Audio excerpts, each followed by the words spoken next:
Hi, this is Garrison Comstock here with your August 2021 market update. So let's get right into it and share the screen here. Share.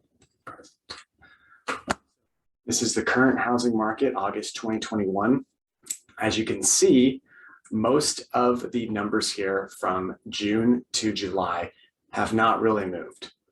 We still have a low months of inventory, which means even with a small demand, we wouldn't have as much inventory. Under 2 is incredibly low.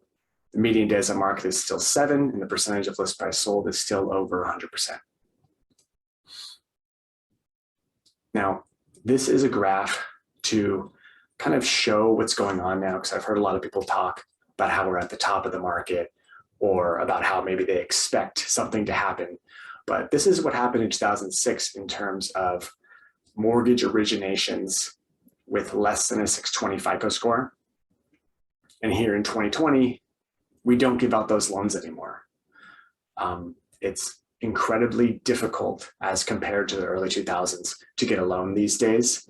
Therefore, every buyer who purchases a home absolutely deserves it. And if you've bought a home in the past 5 or 6 years, you know that you have to jump through an amazing amount of hoops to do so. But this is straight numbers. It's a significant less amount of risky borrowers. Now here's the historical data for the mortgage credit availability. This is how available mortgages are to your typical home buyer. In the early 2000s, anybody with a pulse could get a loan. I know you've heard that. That's generally the accepted consensus. Now, it's relatively low historically, and it's even lower than it was a couple years ago. Household debt service ratio. This is your total quarterly required mortgage payments divided by the total quarterly disposable personal income. So you look, historically, once again, these numbers show very low. So even if it's rising here, like you'll see big headlines about, showings on the decrease, or which I'll get into later, or affordability is low or something, or it's rising. You'll see it's still historically low, even though it's rising today at 3.45%. Housing affordability. So this takes into account median income, median home price, interest rate, payments. And you can see that the higher the number, the more the houses are affordable. So in 2009, 10, 11, 12, as we're coming out of the recession and property values were incredibly low, houses were incredibly affordable. Now, don't get stuck on thinking about how high the prices are. Interest rates are super low and median income is super high.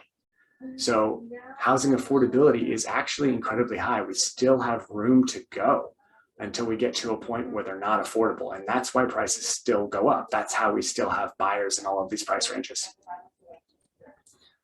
So affordability, however, this year is decreasing. So prices are outpacing income in this effect through the first 5 months of this year. Now, on the other side of that, in terms of supply, we've got forbearances that everybody likes to talk about. Well, forbearance numbers have consistently gone down over the last year, and now it's under 2 million.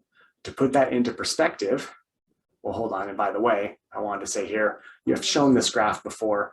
Only the red here is who's really in trouble with forbearances, because some people are in forbearance as a precautionary situation and they have 20%, 30% equity. They could sell their home and be fine. They can refinance, they can do anything. The red here is the in trouble people, which is 15%, which isn't much because 15% of 2 million is about 300,000. But between 2006 and 2014, 9.3 million households went through foreclosure.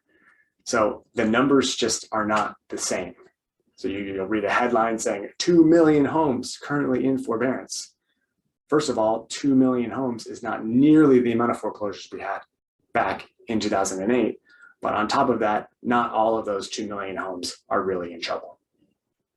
So Ivy Zellman likes to say, the likelihood of us having another crisis is 0%. So the last thing I wanted to get to today, to keep it really quick for you, is showing time index. I've seen some headlines saying, Monthly showings are down, the market is slowing. Yes, it is. I've seen it a little bit here. Rather than have a 20 offer scenario, my last couple purchases were on like 5 or 6 offers. However, as you can see here, even though it's been slowing from April, May, June, it's still higher than it was last year, which was still higher than it was the year before. So in context, it's showing, but it's slowing, but demand is still incredibly high. So in my opinion, the market will continue to chug along just like it is for the foreseeable future. That's that. Thanks so much for joining me once again. It's Garrison Comstock, Garrison Team Real Estate. I'll see you next time.